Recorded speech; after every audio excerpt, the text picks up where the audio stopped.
পশ্চিমবঙ্গের শিল্প নেই, বিজেপি সরকার এলে বদল আসবে, দেবেন্দ্র ফডনবিসের মন্তব্যের চর্চা। ভিনরাজ্যে পরিযায়ী শ্রমিকদের হেনস্থার অভিযোগে আবহে পশ্চিমবঙ্গে ভোট প্রচারে এসে শিল্প কর্মসংস্থান নিয়ে কড়া মন্তব্য করলেন দেবেন্দ্র ফডনবিস। তিনি বর্তমানে মহারাষ্ট্রের মুখ্যমন্ত্রী। সভামঞ্চ থেকে ফডনবিস দাবি করেন, পশ্চিমবঙ্গে পর্যাপ্ত শিল্প নেই এবং কর্মসংস্থানের অভাবেই এ রাজ্যের বহু যুবক মহারাষ্ট্রে গিয়ে শ্রমিকের কাজ করছেন। তার কথা, ওরা মহারাষ্ট্রে কাজ করছেন, আমরা তাদের যত্নে সামলে রেখেছি। তবে আমি চাই পশ্চিমবঙ্গে বিজেপি সরকার গড়ে উঠুক, তাহলে এখানে শিল্প হবে, কর্মসংস্থান বাড়বে, তখন মহারাষ্ট্রে কাজ করা শ্রমিকরা নিজের রাজ্যেই ফিরে এসে কাজ করতে পারবেন। এদিনের ভাষণে জনসংখ্যা প্রসঙ্গেও মন্তব্য করেন তিনি। মহাভারতে উল্লেখ করে বলেন, মহাভারতে কৌরবদের 100 সন্তান ছিল, কিন্তু পশ্চিমবঙ্গ সেই সংখ্যাকেও ছাড়িয়ে গিয়েছে। এখানে এক একজনের সন্তান 300-র বেশি। তার এই মন্তব্য ঘিরে রাজনৈতিক মহলে ইতিমধ্যেই বিতর্ক ও চর্চা শুরু হয়েছে। রাজনৈতিক পর্যবেক্ষকদের মতে, শিল্প কর্মসংস্থান ও জনসংখ্যা ইস্যুকে সামনে রেখে ভোটের আগে বাংলায় রাজনৈতিক তরজা আরও তীব্র হতে পারে। माता की भारत माता की तारा माई की जय श्री राम, जय जय श्री राम। मंच पर उपस्थित हम सभी के बहुत ही लाडले भारतीय सिनेमा के सुपरस्टार, हमारे महागुरु और भारतीय जनता पार्टी के नेता मिथुन चक्रवर्ती जी, श्री जगन्नाथ चटर्जी, अनूप कुमार साहब, उदय शंकर बनर्जी, सुनील गुप्ता, ध्रुव साहब, सौमित्र खान हमारे एमपी, श्री मनोज पांडे, सिद्धार्थ मजूमदार, तन्मय डे, संजय वर्मा, श्यामप्रदा मंडल, अभिजीत का, रंगे आनंदे प्रेमेर बंधने शुभ वसंत, सौंदर्य, संगीत, शांति और सांस्कृतिक गरिमा के उत्सव की सभी को मैं अग्रिम शुभकामनाएं देता हूं। रांगा माटीर देश बाउलेर गानार रवींद्रनाथेर शांतिनिकेतनेर এই পুণ্যভূমি বীরভূমের মাটিকে আমি প্রণাম জানাই।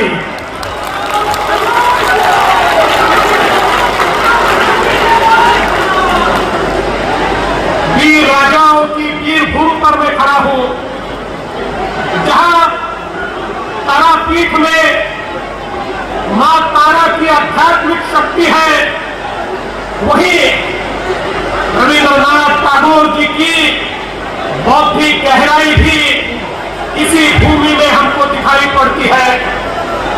हमारे टेराकोटा के मंदिरों की गूंज इसी भूमि में सुनाई देती है।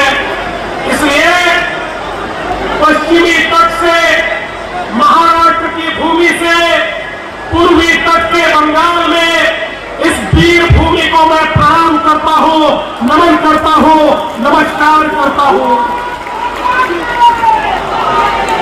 ये रवींद्रनाथ टैगोर जी की भूमि है, ये सुभाष चंद्र बोस जी की भूमि है, ये बंकिम चंद्र चट्टोपाध्याय जी की भूमि है।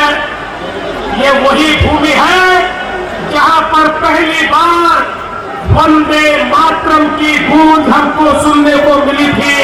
तो ये वंदे वंदे वंदे वंदे मातरम की गूंज इसी भूमि से हमने सुनी थी। और मुझे बहुत खुशी है, 1920 में हमारे वंदे मातरम को काट दिया गया था। उस समय की कांग्रेस ने उसको आधा कर दिया था, लेकिन अब जब वंदे मातरम के 150 साल पूरे हो रहे हैं, तो देश के प्रधानमंत्री मोदी जी ने एक नया आदेश निकाला। अब आधा वंदे मातरम नहीं, पूरा वंदे मातरम गाया जाएगा। हम सब लोग मिलकर पूरा वंदे मातरम गाएंगे। और मुझे बोलते हुए बड़ा खुशी होती का अधिवेशन चल रहा है।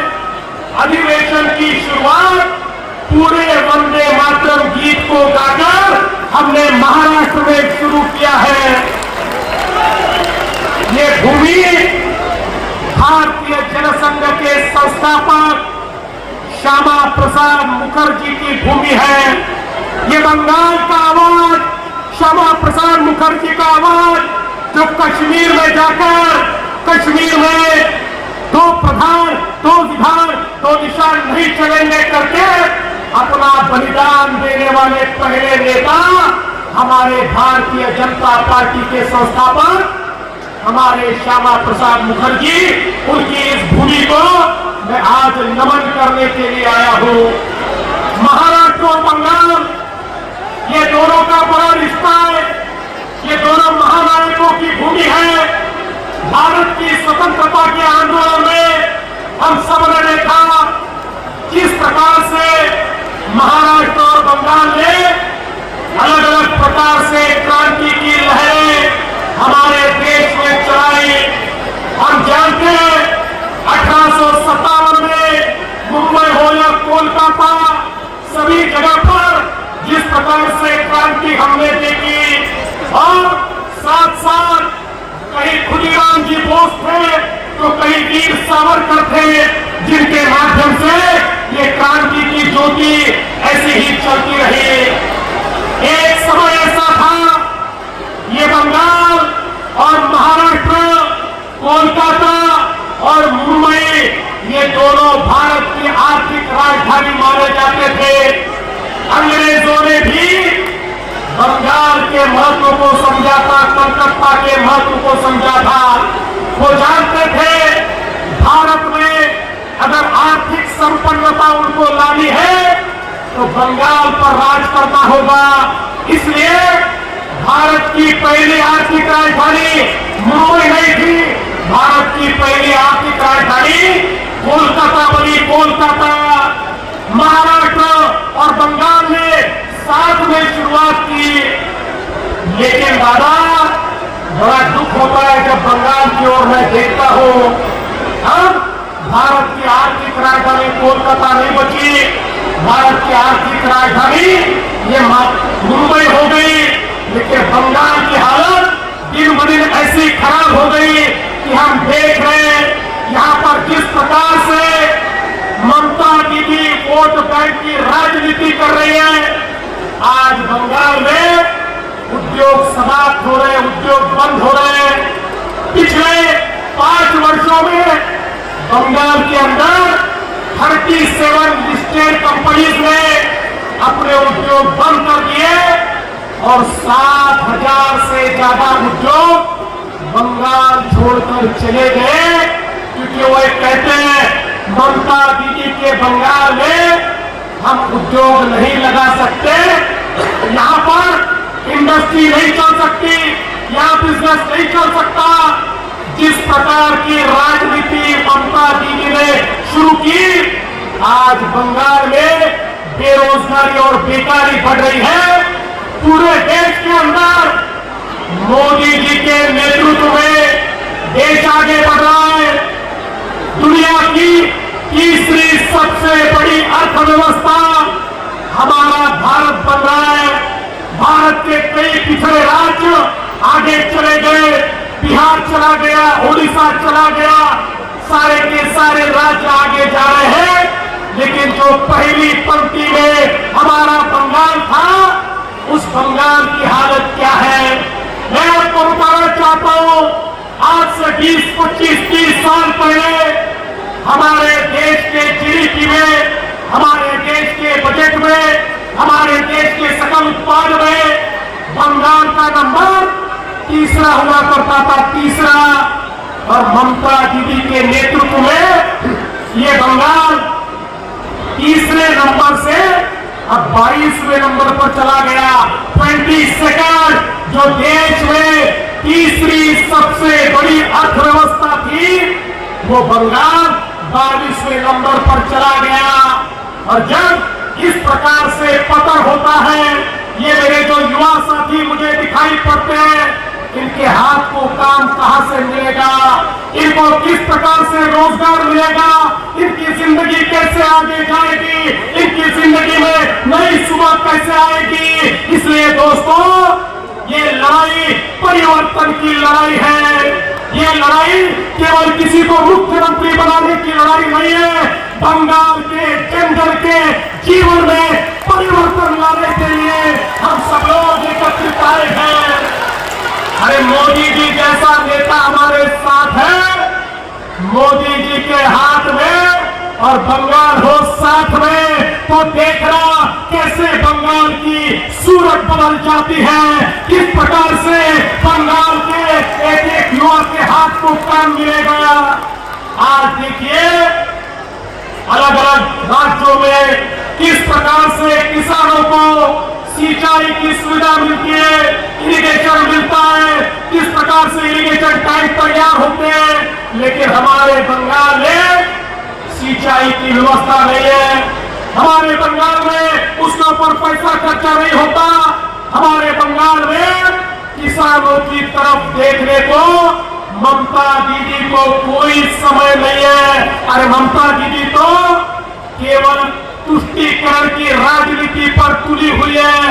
ममता दीदी को लगता है बंगाल की प्रकृति को बदल देंगे, बंगाल में डेमोग्राफी को बदल देंगे और डेमोग्राफी को बदल के इस बंगाल में वो राज करना चाहती है। आप देखिए किस प्रकार का पलायन चल रहा है। यहाँ से लोग मुंबई में हमारे यहाँ पर आकर छोटे छोटे काम धंधा कर रहे हैं। अरे उनको तो यहाँ पर उनके हाथ को काम मिलना चाहिए, पर बेचारों को यहाँ काम नहीं मिलता, पलायन करके मुंबई में जाना पड़ता है।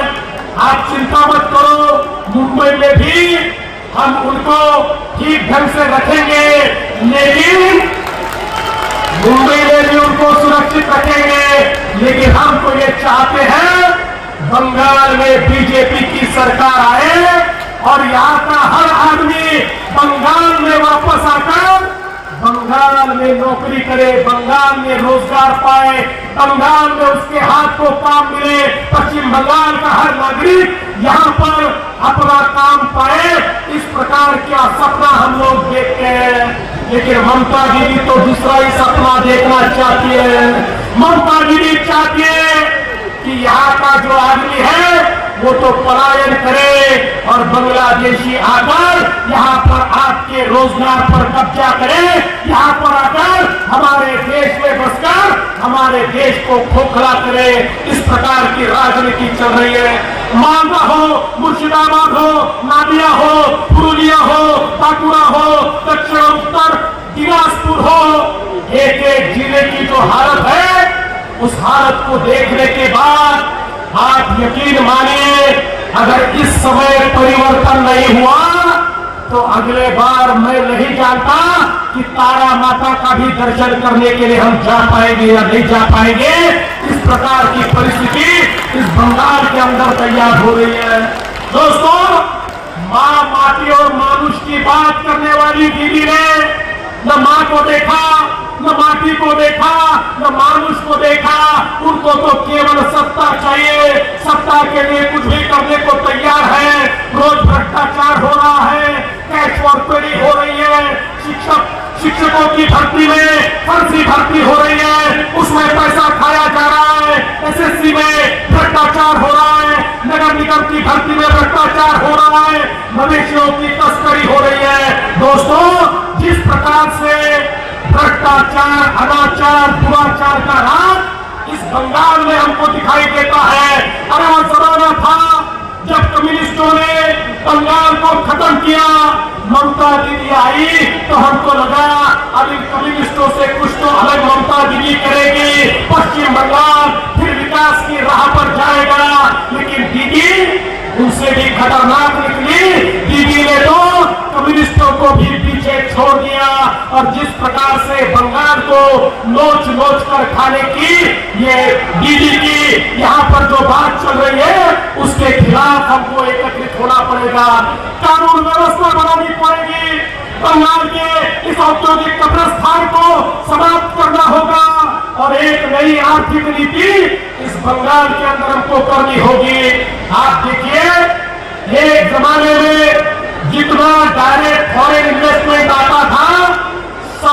ज्यादा बंगाल में आता था, सबसे ज्यादा।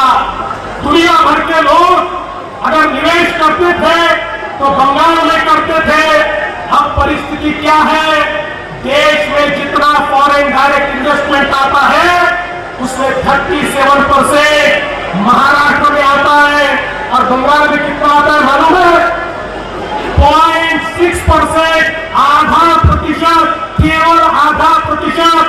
यानी बंगाल को उद्योगों का कब्रिस्तान बनाने का ये काम जो यहाँ पर हो रहा है, इसके खिलाफ ये लड़ाई हमको लड़नी पड़ेगी। इसलिए दोस्तों, मोदी जी की सरकार ने जो योजनाएं तैयार की, ममता दीदी आप तक वो योजनाएं पहुंचने नहीं देती। अरे मोदी जी ने हर आदमी को 5 लाख तक का इलाज मुफ्त में दिया, दीदी ने उसको भी अटका दिया।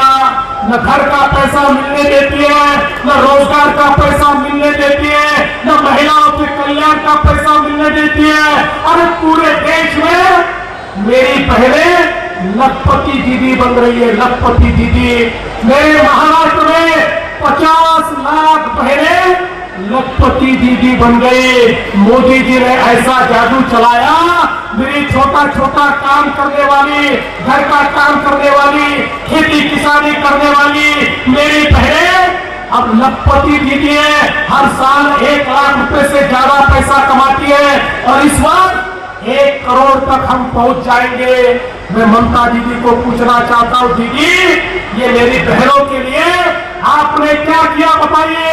अरे आपने तो, मोदी जी ने मेरी बहनों को लखपति दीदी ने बनाने का जो प्रोग्राम किया था उसको भी समाप्त करने का, उसको भी रोकने का काम किया। और इसलिए हमको परिवर्तन करना है, इसलिए करना है ये जो युवा साथी है इनके हाथ को काम मिले, हमको परिवर्तन करना है। ये जो मेरी बहनें यहाँ पर बैठी है, मेरी माताएं बैठी है, इनके हाथ को काम मिलेगा। ये लखपति दीदी बनेगी, ये अपना घर चलाएगी, ये सम्मान के साथ जिएगी, ये मोदी जी का नाम लेकर यहाँ पर जिएगी। इस प्रकार से हमको परिवर्तन यहाँ पर करना है। देखिए बंगाल में तो दादा महाभारत से भी भयानक बात हो गई। बंगाल में जब एसआरए हुआ, हमने सुना था महाभारत में कौरवों को 100 पुत्र थे, लेकिन बंगाल में तो 2 ऐसे मतदाता निकले जिनको 200 से ज्यादा बच्चे और 7 कौरवों के साथी निकले जिनको 100 बच्चे, और 10 ऐसे जिनको 50 से ज्यादा बच्चे। अरे कहां से आए, कैसे आए? ये महाभारत का रिकॉर्ड ये कैसे टूट गया? ये कौरवों का रिकॉर्ड तोड़ने वाले ये बंगाल में कहां से घुस आए? ये घुसपैठियों को यहाँ पर रहने नहीं देंगे। मोदी जी की सरकार है। अरे ममता दीदी तो यहाँ पर हमारे जो केंद्रीय फोर्सेस है उसको जगा देनी है, उसको भी आरंगा डालती है। हम जो हमारे बॉर्डर को सील करना चाहते हैं उसको भी रोकने का काम ममता दीदी के माध्यम से हो रहा है। और दोस्तों, जहां एक और आप देखिए, किसान हो, महिला हो, हमारे बच्चे हो, इनका तो सत्यानाश हो ही रहा है। और हमारे बंगाल में जो सरकारी कर्मचारी है उनकी भी हालत क्या है? आज ही हमारे एचएम साहब ने, हमारे अमित भाई शाह ने बताया, मेरे महाराष्ट्र में 7वां वेतन आयोग चल रहा है, बंगाल में अभी भी 5वां वेतन आयोग चल रहा है, और 6वां वेतन आयोग 2। ये सुप्रीम कोर्ट ने बताया। ममता दीदी सुप्रीम कोर्ट को भी मानने को तैयार नहीं, वो देने को तैयार नहीं। आज हमारे गृह मंत्री अमित शाह जी ने बताया, मोदी जी के नेतृत्व में बंगाल में सरकार बनेगी, हमारे सरकारी कर्मचारियों को 7वां वेतन आयोग इस बंगाल में दिया जाएगा। यह ऐलान भी आज यहाँ पर हमने किया है। इसलिए दोस्तों, आज मोदी जी के नेतृत्व में एम्स हो, बागडोगरा के एयरपोर्ट का विस्तार हो, रेलवे की परियोजना हो, सीमा की फेंसिंग हो, कई चीजें चल रही है, लेकिन इस हर चीज में अड़ंगा डालने का काम বীরভূম থেকে প্রসেনজিৎ সরকারের রিপোর্ট, বিগ নিউজ বাংলা।